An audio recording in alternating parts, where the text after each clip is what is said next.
This is the CanMar Morning Talk Show, a fresh take on what's happening in the global cannabis and psychedelic space. Your power shot of cannabis and psychedelics knowledge, featuring the industry's hottest experts, thought leaders, trendsetters, influencers, and celebrities. I'm your host, Melissa. Join me and our esteemed guests as we reflect on the current and future climate of the global cannabis and psychedelics industry.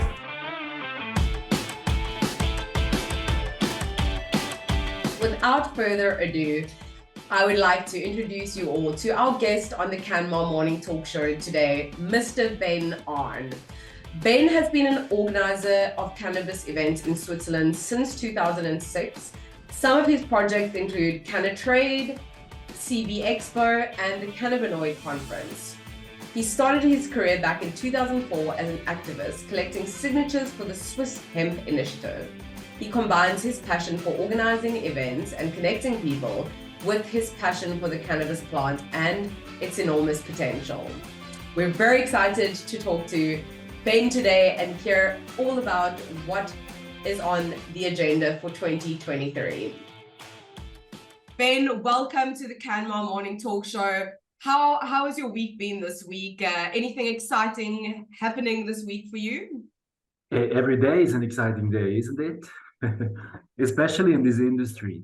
So we are busy with working for CannaTrade, which will be in 3 weeks ahead from now on. And beside that, we are preparing the CB Club event in Berlin and the CB Expo in Dortmund. So definitely not boring times.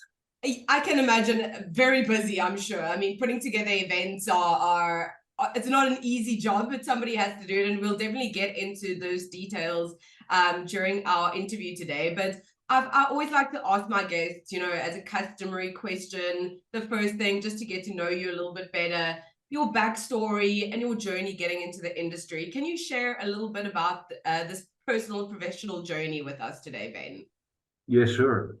I grew up in a time in Switzerland when it was more or less legal, or let's say not illegal, to grow and to sell cannabis. It's the so-called Duftsäckli time in Switzerland. And when I finished my apprenticeship in the year 2004, the government in Switzerland stopped that party, let's say.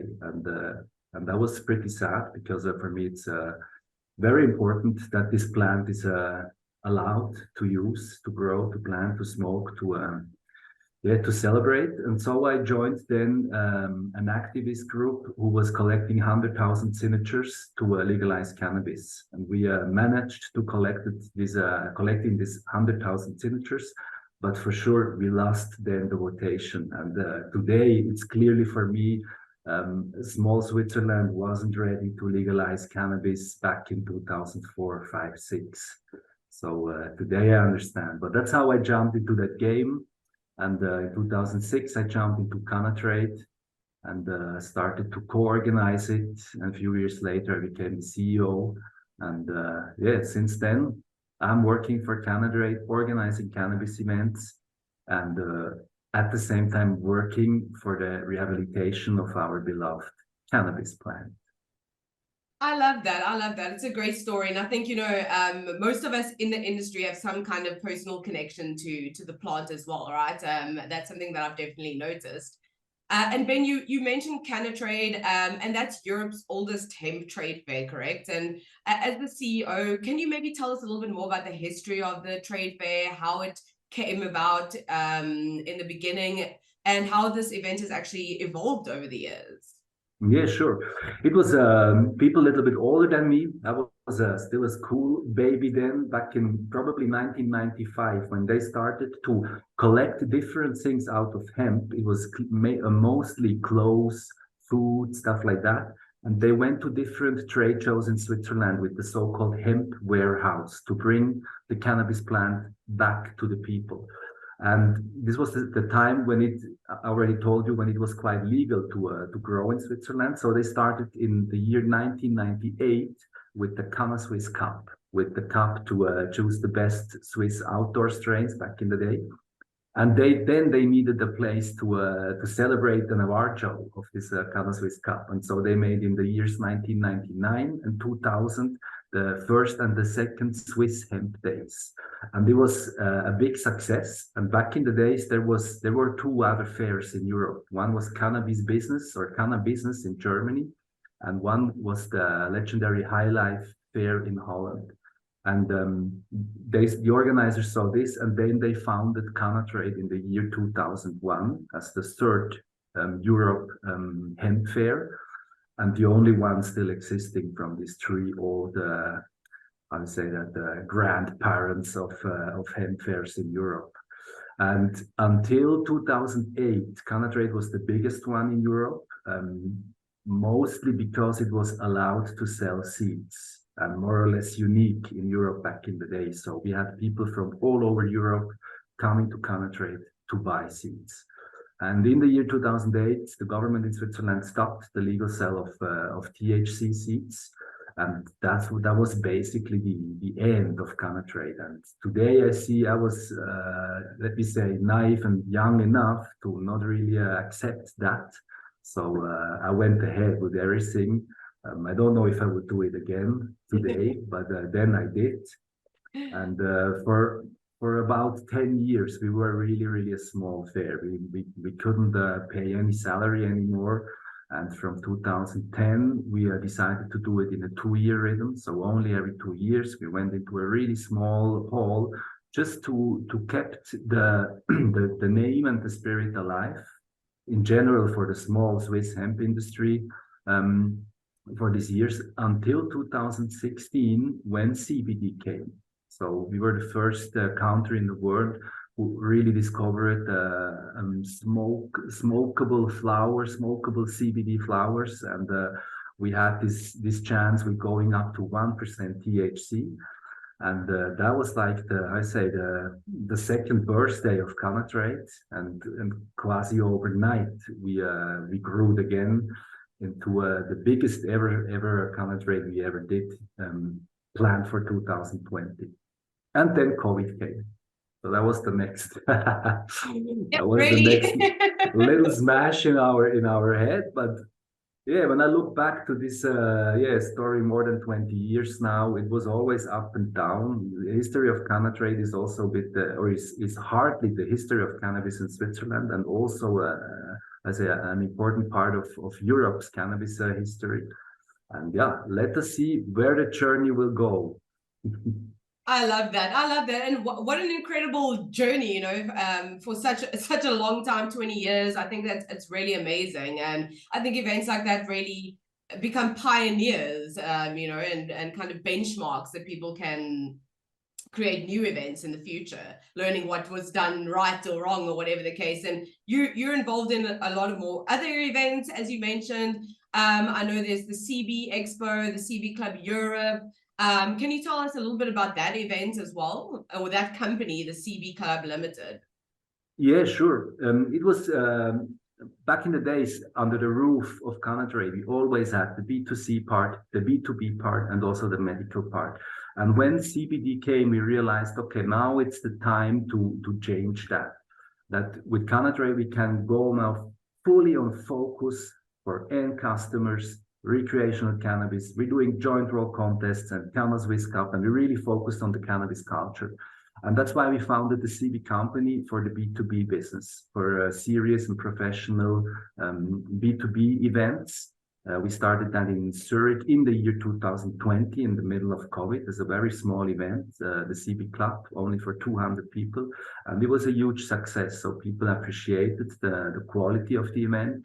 And that's why we founded a year later the first edition of the CB Expo, Cannabis Business Expo and Conference, as well with a focus on quality.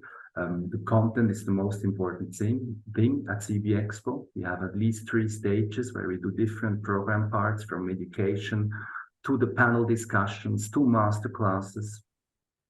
And today, I would say the biggest focus in Europe is in Germany, and we got this very nice invitation to cooperate with the Messe Dortmund. They are the organizers of the Intertabak, that's the world's largest and most important tobacco and vape B2B trade show. And they invited us to cooperate with them. And so in 2023, the CB Expo will be as a parallel event in Dortmund in September together with the Intertabak. That is very exciting. It's always exciting to see how these things grow, and it's amazing that you were able to do this event, slap bang in the middle of COVID. That's really incredible. So I take my hat off to you there with that one. But it doesn't stop there, right? You're also the CEO of Cannabis Medicine. Please tell me if I'm mispronouncing this. Medicinalis? How do I pronounce that? It's at the end of the day, it's Latin, and nobody speaks Latin anymore. So you can pronounce it however you like. I say it in German. I say Cannabis Medicinalis. It's a German name, and yeah, that's the third part of how you say, back in the days, all below CannaTrade, and we said, okay, when we focus on weed smokers and cannabis culture, we should take the medical part away. And we got this chance in 2022 when the IACM, the International Association of Cannabis and Medicine, together with the Swiss Society of Cannabis and Medicine, decided to do their annual meeting in Switzerland. And then they asked us if we would like to organize that. And we thought, yeah, sure, but not under the name CannaTrade, and also not under the name of Cannabis Business, of CB Company. That's why we founded the third company, and we made this congress in October 2022 in Basel. And let's see, it was also a very nice experience, completely different than the other two events. And we will probably do it again. It was fun. That's really amazing. And it's great to see that you're really covering all of the bases, B2B, B2C, the medical side of things. So I think that really brings a nice holistic experience for people. So that's very cool. And you had a few of these events in 2022. Were there any particular highlights for you? Was there anything that stands out in your mind from the events in 2022? Oh, that's a good question. At the end of the day, there are, I would say, hundreds or thousands of highlights during, especially during 2022, when we did for the very first time all three events in a year. And probably the biggest highlight is always the trust that people bring to us. We are a small Swiss company, for sure, since 20 years in the business, but we are not a big company. And it's, for me, always one of the best things to see that people trust us, people invest in us in terms of sponsorships, of buying tickets, of attending as speakers. And then always, you can imagine, before the event, we somehow don't see it anymore what to do, you can imagine. And so the really best moments are always when the event is done and everything was fine and everyone was happy. Maybe these are the best highlights of each event. Yeah, everything ran smoothly, everything went well. Then you can kind of take a deep breath and a sigh of relief. Everything worked out the way it should have. Exactly. So how about this year, Ben? As you mentioned, CannATrade is coming very soon, the 12th to the 14th of May, correct? You've got the CB Club Berlin, the CB Expo Dortmund. So what are your expectations for this year's events? Are there any specific things you're excited for that you can share with us today? Yeah, sure. CannATrade is every year like the highlight for us because it's our baby since 20 years. We're back in Zurich. It's a wonderful hall we have there with a huge covered outdoor space. So for our customers, weed smokers, perfect, because we're not allowed anymore to smoke inside. And then I really look forward to the two German events. So I'm half German, so part of my family is from Germany, and especially Berlin is a city. I'm visiting Berlin in my life since, 25 or maybe almost 30 years. I'm going there as a tourist, as a party guy, visiting other events. So that's very special for me to go to Berlin this year and make my own event. And then also the third one, the cooperation with Messe Dortmund is also like a new experience. We have a huge partner at our side. So until now, we used to organize everything by ourselves. So every single stand, every single furniture we are organizing it. And there in Dortmund, we have now a huge partner who is making way more bigger events than we do. So we can focus there on the sales and on the programmation for the event. And the rest will be covered by Messe Dortmund. So I also look forward to that. It's a new experience, and very happy to have this partner at our side. That's really great. Yeah, I think that it takes a lot of the pressure off, I'm sure. I've never organized an event, but I can only imagine how much goes into it. And just, you mentioned Berlin. I was very fortunate enough to visit Berlin for the first time last year for ICBC Berlin. And let me tell you, that city has a very special place in my heart now as well. It's really incredible. What are some of your favorite things about Berlin, the city? Hey, everything. I'm interested into the history from very long time. So and you see the history at every fucking corner in Berlin. And I also like to go to nice techno clubs. And I would say it's the best city in the world to discover the really nice clubs. And also one thing is there is really for me nothing is not possible in Berlin. I mean, I'm living here in Switzerland in Bern. If there is a guy on the street with blue hairs, people already look a bit at it. And in Berlin, you can walk down the street, I would say naked. Nobody cares about. So this is really, for me, I'm a country boy from Switzerland, but I highly appreciate this fantastic open-mindedness of Berlin. Yeah, I think it's really amazing, and I hope to perhaps be back there this year as well. But it really is an incredible city. But going back to the events now, of course, as somebody who has been doing these events for a while now, how important would you say events and conferences are for an emerging industry like cannabis, in your opinion? What is the importance of these events? Yeah, as an event organizer, I have to say it's the most important thing in the world. Well, for me, COVID brought for me a very important answer to that, because when COVID was started, we could see that a business already set just went ahead. Nothing really happened. But a new business, and we're talking about a new market, who is I said, we have to create it. We have to create the regulations, everything around. And for sure, we can have Zoom calls and we can email to each other. But I would say for any relationship in the world, so also for business relationship, it's great to meet people in person. And that's, I would say, is the most important part of events. And that's why we focus, especially on our B2B events, but also on the B2C event.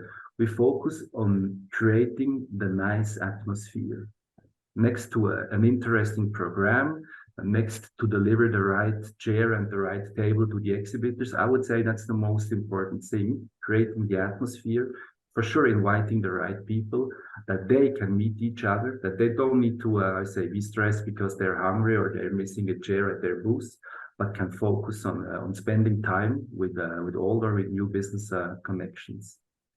And in general, I would say, because it's everyone is looking at cannabis, I would say actually we probably have too many cannabis events all over the world, or what I can see in Europe. So there it will be, I guess, not only easy times for us, the event organizers. That's also why we are looking always for cooperations to do events together. Probably we earned a little bit less money, but as a cannabis company, you can't go to a conference every weekend somewhere. So you need to focus on that. And I think in the future it will be less, but definitely still important and still fun.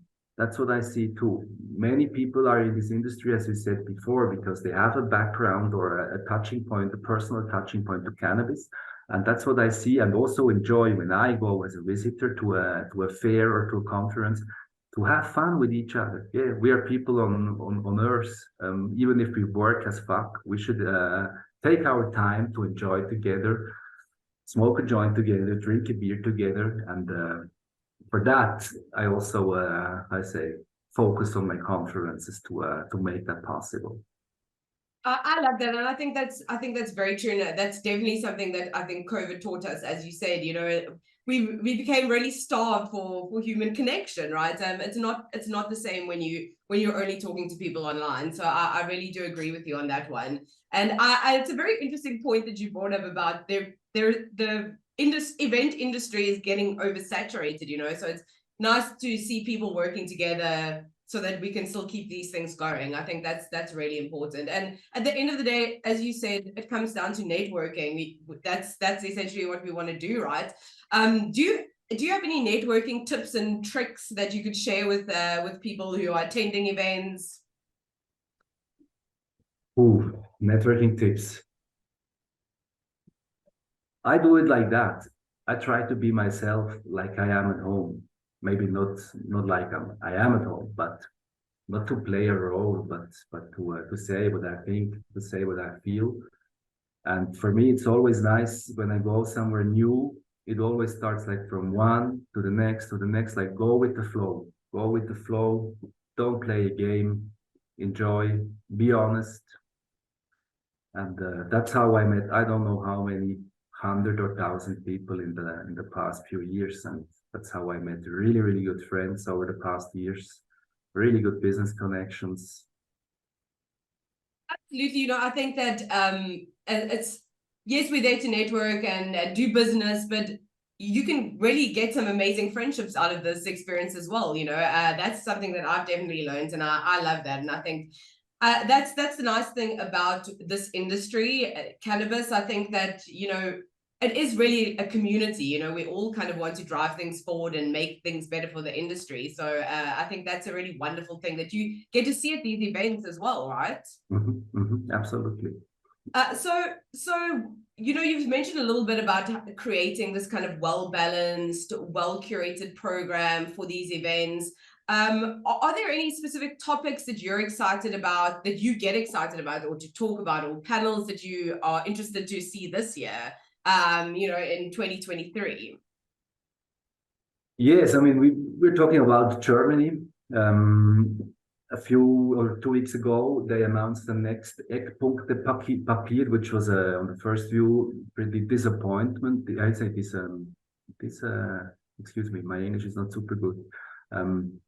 Many people were not happy on the first view because it was like only for consumers. They're talking about social clubs. Yes. And they talked as well about Modellprojekte. Like we have here in Switzerland, we already started with pilot projects, and we have the Netherlands a little bit different with their Dutch experiment article. And as we are here in Europe, we are not in the United States. United States are quite different. I mean, those states, they just did it and they legalized overnight everything from edibles to weed and hash and waves, whatever. Europe is different. So Europe is more slowly, it's not so fast as the United States. So I would say this is the most important topic this year for Germany, but also for Europe, to creating serious Modellprojekte, the serious pilot projects, because it is, in fact, a legalization of cannabis, just strictly regulated, but it is. So that's for me, this will be like the main panels I will announce at our events at CannaTrade and also in Berlin and Dortmund. You know, and I think it's interesting to see what is happening in Germany right now. You know, with this whole thing, how do you think that Germany's legislation moving forward will kind of impact the rest of Europe? Do you think it's going to have a knock-on effect for the rest of Europe? Definitely.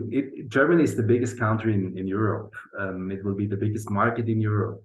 Germany is a very, very strong country in Europe. So it has always, not only cannabis, it always has a big impact. What is Germany doing? What is Germany thinking? So definitely.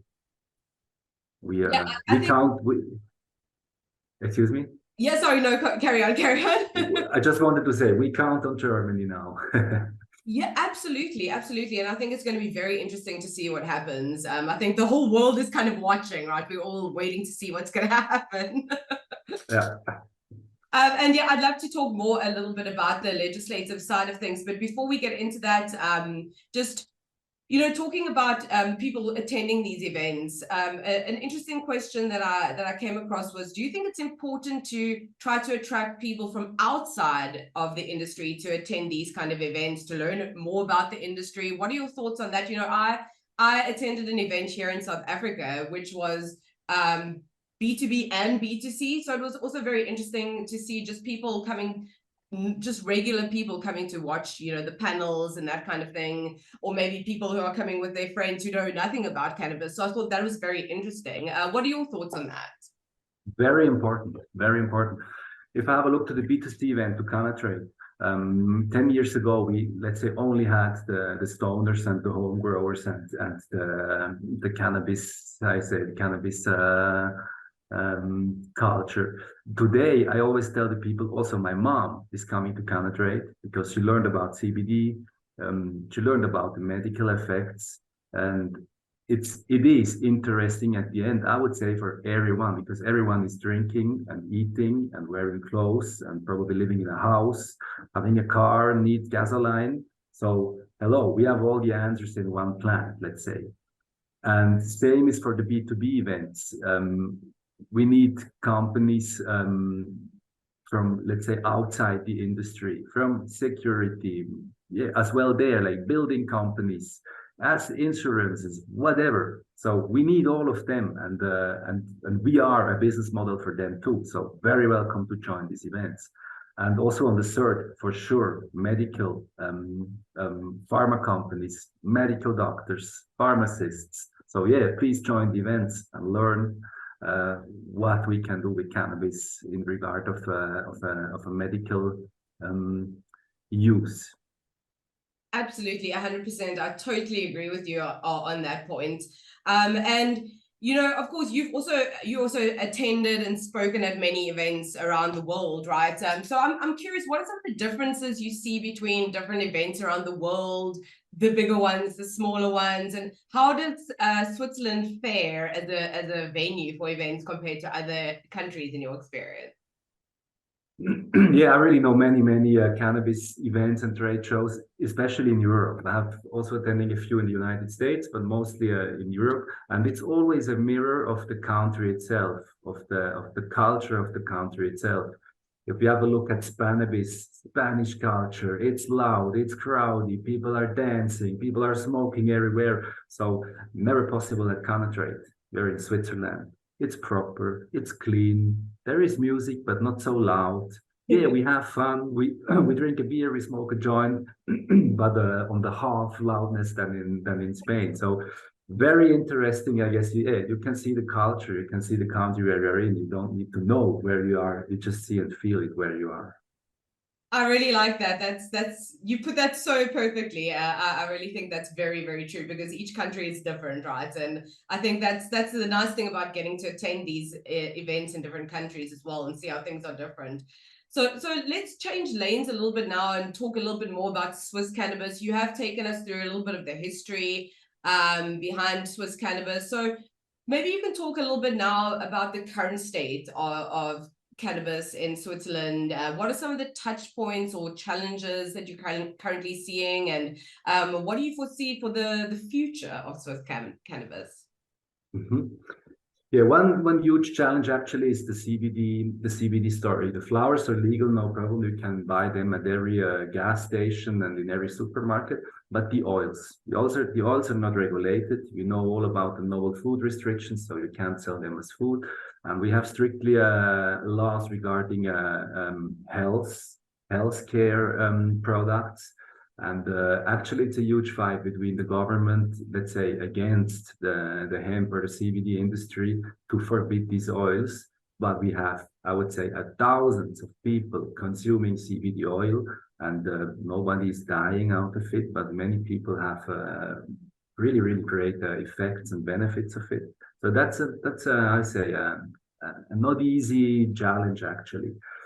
Beside that, finally, since August last year, 2022, we have the new medical law, which allows the patients an easy access to cannabis as medicine, THC, and also allows companies to grow, import, and export cannabis. So that was like, finally, we got it. And there a lot of work has to be done. And most important point is education. So the doctors, the medical doctors, they need how to prescribe for what they can prescribe. That's a second big challenge and also opportunity.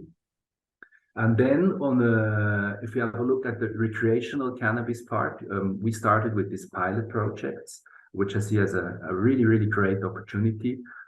As I said before, not so fast like in the United States to just do it. It's the Swiss way. We control it. We have a deep look at it, but it started. So since January, for the first time since many, many years, people in Switzerland having the chance to buy legal recreational weed grown or on organic floor here in Switzerland. And that's really, really great news. And as far as I can see, this will go on. And I would say in 3 years, every Swiss weed smoker will be a part of a pilot project and will have a legal access to quality weed and cannabis products. And out of that, and there I guess we have to see a timeline of, I don't know, 5, 10 years, whatever, we will have a regulation which then also will include the CBD problem of today. But we need patience. We need a lot of patience. It will not be from today to tomorrow. Absolutely. Yeah, I think that's very exciting. This pilot program, it's it's kind of groundbreaking for Switzerland and Swiss cannabis. So, but taking a look at something like this, like these pilot programs for rec, compared to what, let's say, Canada or the States have done, how would you compare those two approaches? What do you think is the best kind of approach when it comes to legalization for recreational specifically? Hey, from a business and just fun perspective, I would love to live in the United States. Turn overnight, legalize it, boo, boo, boo. From an aspect of public health, and also, let's also name it, so it's not only good if you smoke weed from early in the morning until late night. It's probably not only the best thing if you are 14 years old and you smoke 25% THC cannabis all day long. And probably it's also not the best thing when your child find a cannabis bonbon, how you say that, cannabis sweet on the table, yeah, and eat it and has 100 milligram infused cannabis inside of his small little body. Not the best idea. Voilà. So as so many times in life, I would say somewhere the way in the middle would probably be the best. So yeah, Switzerland and Europe, in my opinion, it could go faster, and we don't need to do 1,000 new studies. The industry already know it, but probably we also shouldn't just open it that everyone can produce and grow with no, with no quality aspects and no use protections. I guess the middle way, like so many times in life. I think it needs to be kind of like a healthy balance, I think you summed that up pretty well, because otherwise it can, as you said, take very, very long for things to kind of move forward. But on the other hand, there could be some problems if you just go ahead without any kind of regulation. So I think it's interesting. And it's interesting to see how other countries might kind of take these approaches and blend them together, maybe make a happy medium. We'll see what happens, right? But another thing that you mentioned that I'd love to just dive into a little bit more is the education part of things. And I think in general, education is so important in the industry, right? And that's also another big part that events can play. So how do you go about educating, like you mentioned earlier, on medical practitioners, more on medical cannabis and so on? And what are your thoughts on kind of education in the space? Definitely needed. I mean, we can talk about the medical education, where I see here in Switzerland, for example, and probably all over the world, the medical doctors, they didn't learn about cannabis in the past 50 years, I would say. So there is a lack of information, and this is an important part for all the patients here in Switzerland and all over the world. That medical doctors have this information and this education. And the second very important thing I would say is about growing. I mean, it was for so many years, it was illegal. So nobody controlled it. And I see it here when we do the Swiss Cup. When we collect the CBD strains in Switzerland and we let them analyze on everything. And every year we have between 10 and 20% where we find pesticides, mycotoxins, stuff like that. And I personally don't like to smoke that when I smoke a joint. And I'm not a grower, to be honest, but I see that there are people around the world who really know about how to grow and how to grow big, how to make it efficient, but also how to grow at the end of the day healthy and creating healthy products, which we will later smoke or even inhale or eat. And there I see the second important part about education. 100%. Yeah, I and think maybe we can add a third, and the third could be it's about the stigma of cannabis, and there we probably more have to educate all the people around. I guess all we in the cannabis industry or all people, weed smokers or cannabis consumers, we know that. I mean, I had to educate my parents. So have a look, I don't die when I smoke a joint. I will not land on the street because I smoke a joint. It's not heroin, so don't panic. This is a second, probably very important part of education outside of the cannabis industry. You have absolutely hit the nail on the head, and I think it also becomes difficult because online it can be difficult to talk about these about cannabis and psychedelics as well. I've seen and heard a lot of stories about companies that have built up a big following on Instagram, and then their accounts just get banned, and that's also a problem, I think, in the online world, and there's a lot of misinformation too, so it becomes a little bit of a challenge there, I think. What do you think about kind of educating people online and kind of people who are spreading misinformation versus good, reliable sources? Are there any good, reliable sources that you would point people towards for education online? On which part? Medical, growing? Either or, whichever. Either or. All information is good, right? Anything. I mean, you're tipping a topic not only important for the cannabis industry. I mean, the online world. Let's say the name fake news, fake information. What is right? What is wrong? I can't answer you this question at the end of the day. I mean, also I personally trust maybe this guy more than the other guy because of my feeling, of my emotions. But really, really hard question. And at the end of the day, a big topic to talk about. It's a little bit scary too, right? Because you think, well, okay, if I want to tell people where they can go find good information, what I would say is speak to people in the industry. I think that's, if you're not sure about something, speak to people in the industry. Maybe you've seen something online, you can say, look, is this real or not? That's just kind of my thinking, because I think it is. There's so much fake news, and that's a really scary thing. But I totally agree with the whole destigmatization. You said about your parent, talking about your parents. My parents as well. I told my mom I smoke weed so I can sleep because I have insomnia. And she says, oh, it's a drug, you're getting high, it's terrible. And I'm like, no, Mom, it's really fine. So what is the kind of feeling in Switzerland? Is there still a lot of stigma from people on the streets, just people day to day about cannabis use, or is that starting to get more open? Are people more accepting now? Definitely more open, and CBD turned a lot, and quite interesting because 25 years ago, when we had this quite legal situation, we were smoking joints in the train. Imagine. That was crazy. No problem. That was no problem. That was really no problem. We just did, and then politics and media they changed it. And it was when I look back, there was so many bad news about cannabis then in the years 2004, 2005, 2006. So every day, like car accident here with cannabis, blah blah blah here with cannabis. You can imagine. And since 20 years, I'm organizing CannaTrade, and whenever I'm around with people, we talk about what are you doing. When I said before I'm organizing a hemp fair, it was many times like a step back. So, what are you doing? And since 2016, since we have this CBD, people didn't go high, but yeah, have a better sleep or whatever. This completely changed people's mind in Switzerland. So every day you can read something in the news about the good effects of CBD.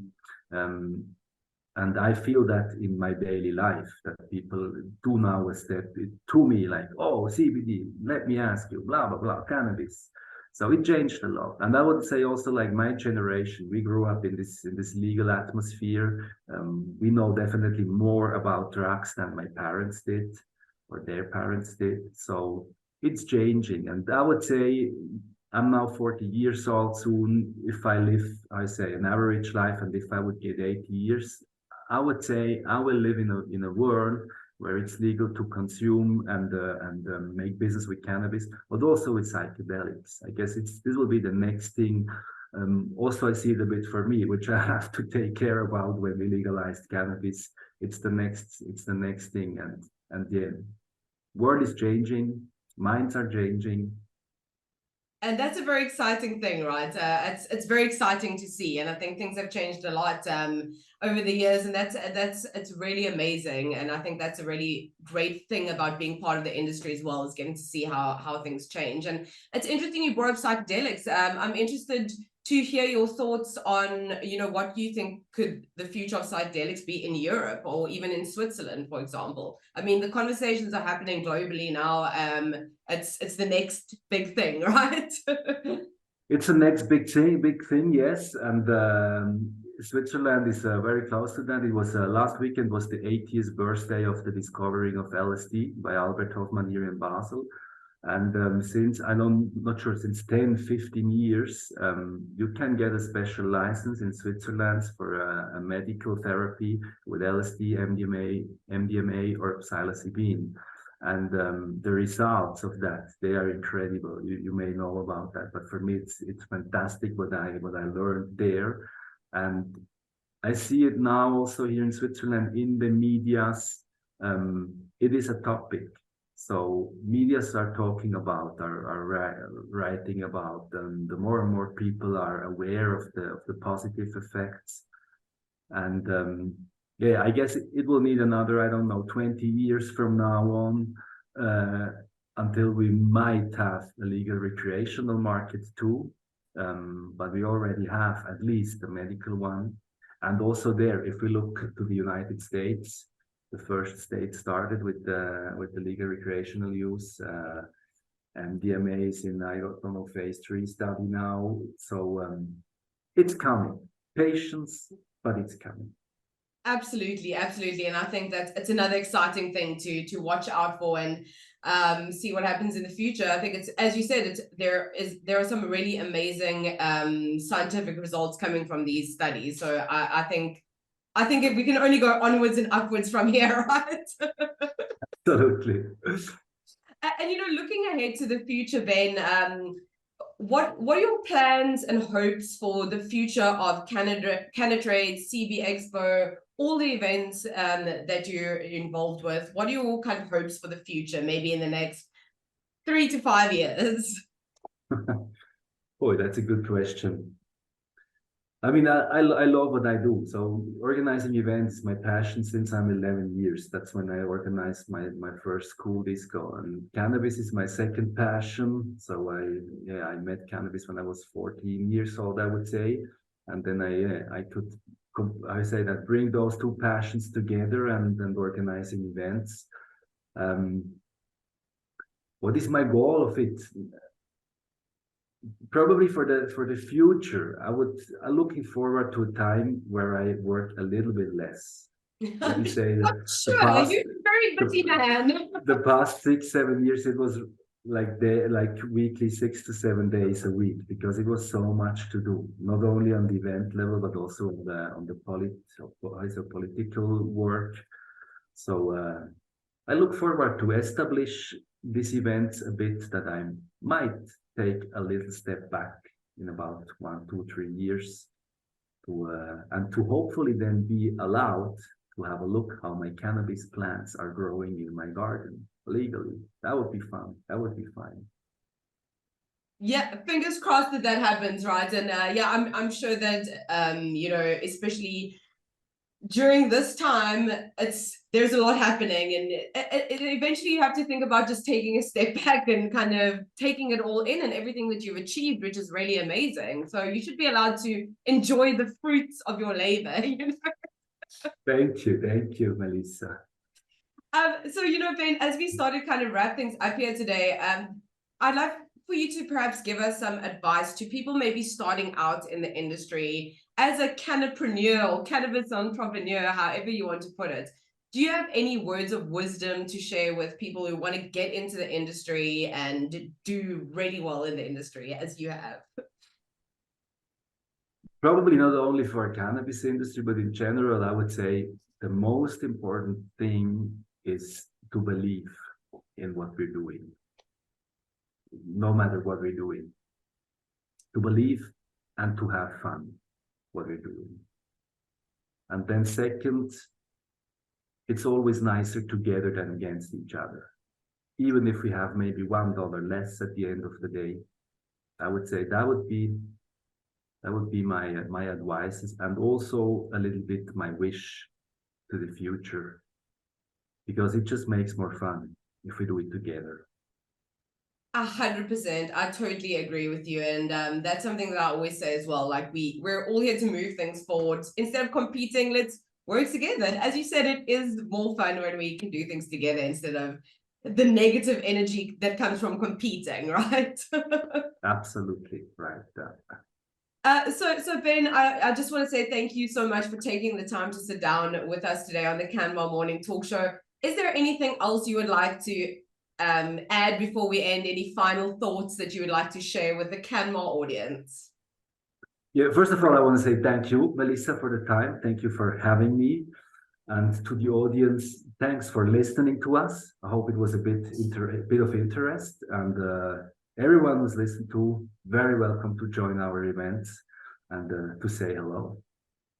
Amazing, incredible, and hopefully I'll be able to attend one of the events this year. I really hope so, because I would love to come over to Europe again. I would love to be back in Berlin as well. So maybe I'll see you at one of the events this year, Ben. Yeah, let me know when you will come to Europe. You're very welcome to all of our events. Thank you. And that's a wrap. Thanks for watching or listening to the CanMar Morning Talk Show. Join us next time for your weekly dose of cannabis and psychedelics updates from the industry's experts.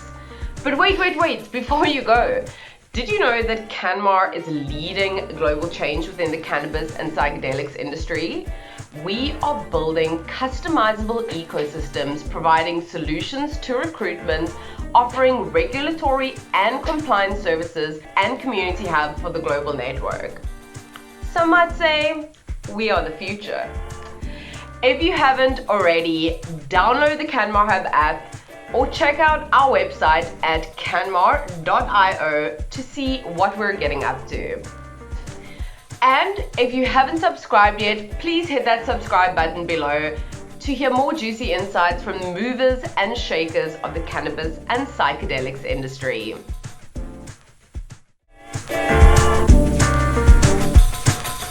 Until next time, stay dope.